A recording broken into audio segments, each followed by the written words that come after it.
Well, welcome to the channel. United Matters channel it is. It's a good morning in my country, and I hope in very many countries it's a good morning. I think in America they are some hours away from us, but I think they are soon hitting morning. Welcome to this channel. Smash like button, comment and share. If you're watching us for the very first time, endeavor to subscribe to this channel so as not to miss out on stories that we do upload in here on a daily. Andrew and David is always my name, and hope you guys are really having fun wherever you are. So let's say close to 300 likes. Smash on this video. I would like to congratulate everyone who's been part of this journey. We've gone ahead to hit 17,000 subscribers. That is really very important to note that this team that has gone ahead to see this channel grow and go miles has gone ahead to be really rewarded, and I'm really excited, guys. I don't know how far I can come and express my happiness to you, but I'm really excited to be part of your huge support. Without you, where would I have been?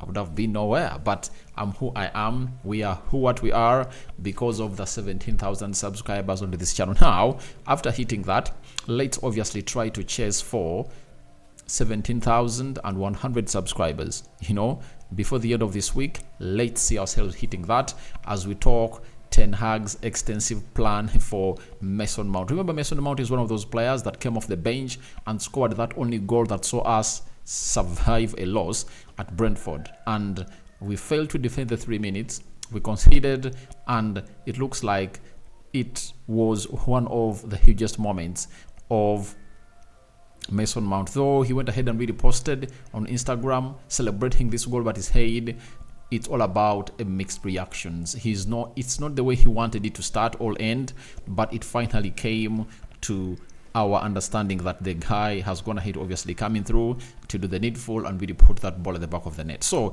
huge questions have been asked to Erik ten Hag, and he has come out and obviously responded to them, and we are going to bring you some brief talk about whether Chelsea wanted to sell Mason Mount or not. So let's see, close to I called for 300 likes, right? And the Muslims, Barakallahu fikum, the Christians, you do the needful and obviously come on to do the needful. Now, Erik ten Hag was asked on whether Mason Mount is really going to start the game of Man United versus Chelsea, and this was his submission. He said he's a fantastic football player, but it's important first that he's getting and keeping fit, because he has had 3 injuries, like with Licha, that is Lisandro Martinez, another injury. You want to avoid, and we have to do this carefully. The first objective is to keep him fit, then he can benefit and contribute to the team like he did on Saturday when he had a big impact. So Ten Hag doesn't want to risk any more players like he risked against Lisandro Martinez. We all know that Lisandro Martinez was one of those players that was really ill and returned during the international break. His return, so to it that he got himself going, and we got himself going, a lot really happened, and when it happened, it killed off lots of things. So that is it for the guy known as Mason Mount, and he doesn't want to make the same mistake with him.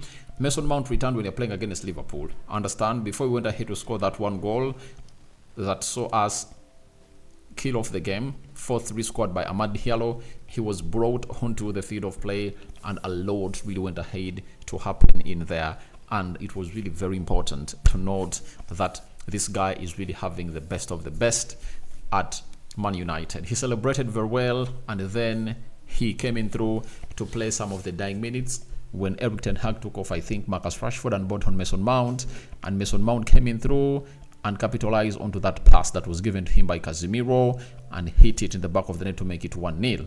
So the manager was like, I shouldn't rush him back. I know when you're playing against Chelsea, having gone ahead to score that goal, he's really going to get more minutes, and he knows exactly what Chelsea is all about, the atmosphere at Stamford Bridge. And if you are a player like Mason Mount, all you would want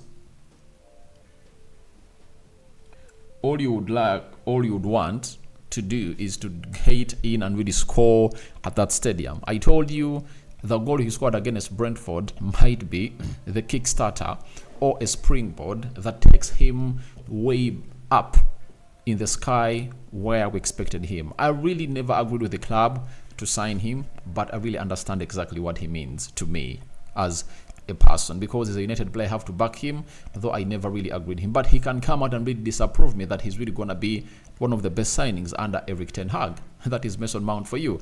So we wait and see how that pans out, but Ten Hag is telling us that there is no way he's starting him in the game of Chelsea. So everyone who thought that maybe Man United is going to find themselves really doing the needful to obviously start him against Chelsea, he's not going to be started. That's what Ten Hag is going to have to tell us. Then again, he came up with saying on Chelsea, said it's a tough competition, it's very tight, and also a lot about which players are viable and not. When you are on the right side of the line, you can have a successful season, but when on the wrong side, you can have a much more difficult season. But the rest, they have a fantastic team, fantastic players, and play very good football. They can beat anyone and have shown this in the league. So Ten Hag has gone ahead to highlight it as one of the hard, tough competition he's gonna face, because we've not gonna hate to win away in London. And trust me, if there is a team that you can easily beat, it's Chelsea.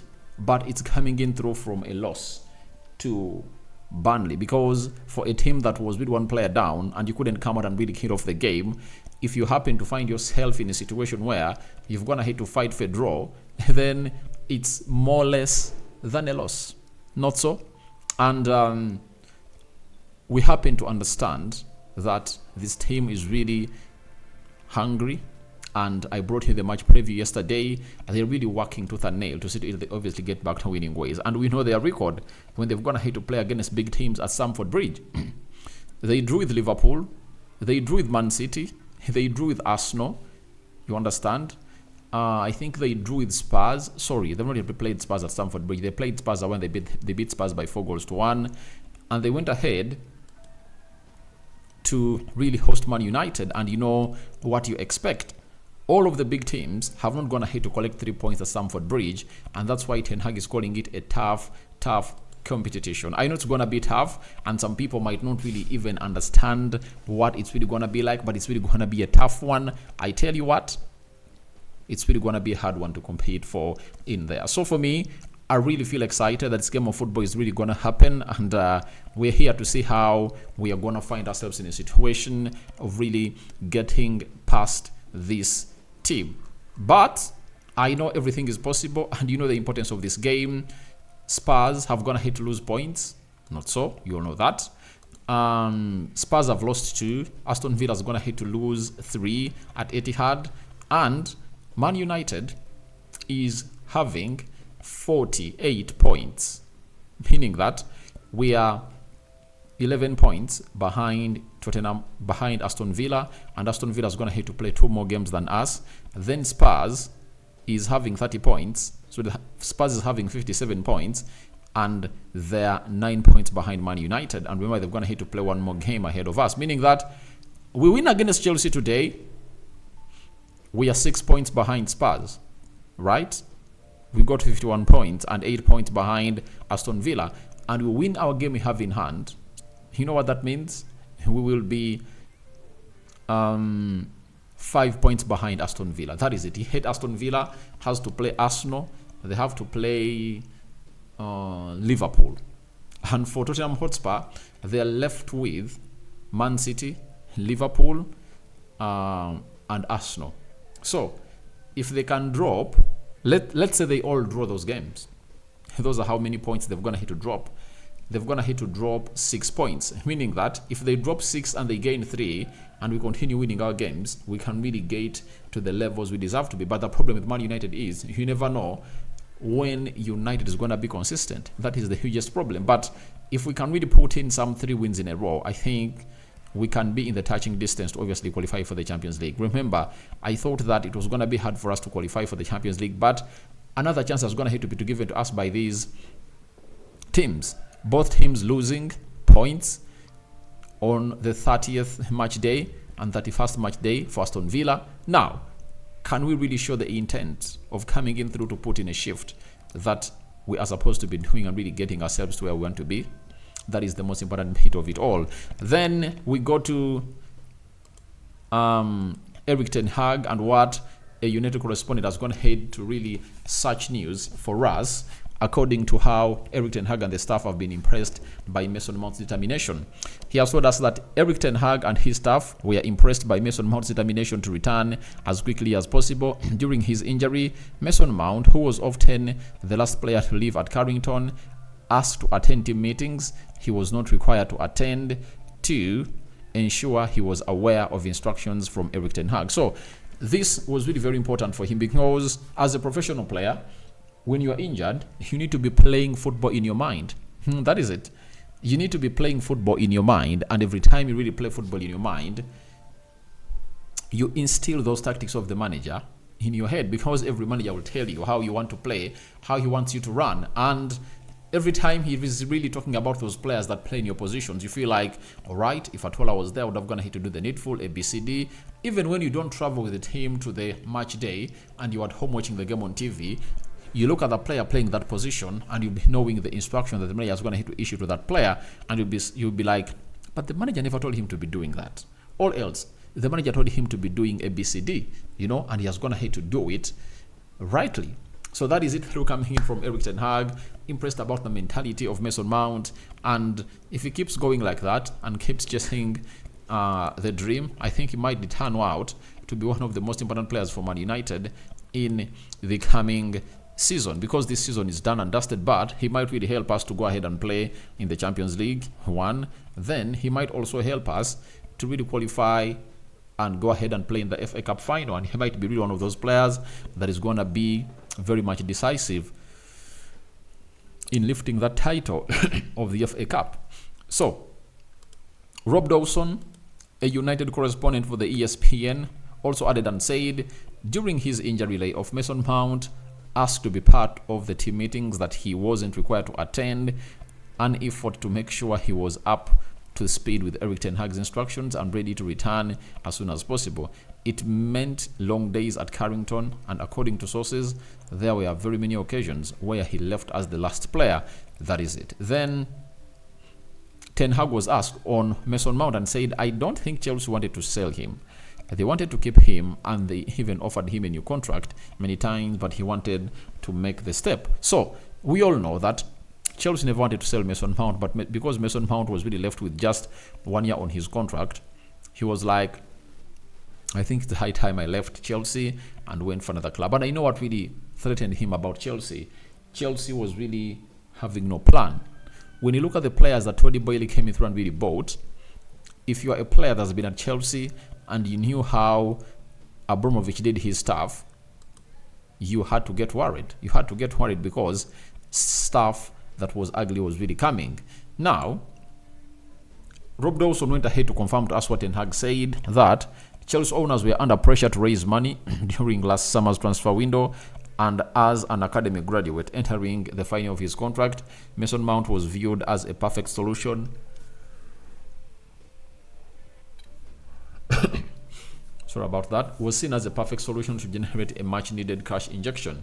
According to the sources, rather than Mount rejecting numerous contract proposals made by the club, Chelsea are inviting offers as early as December 2022. So, Chelsea knew to it that this guy had gone ahead to make his decision, and his stance was, I'm not going to be at Chelsea. I'm going to be leaving Chelsea. So please, anyone who's coming in through, they're willing to sell him. Meaning that if they are calling in for offers in December 2022, that meant that even in the January transfer window, they are willing to sell the player.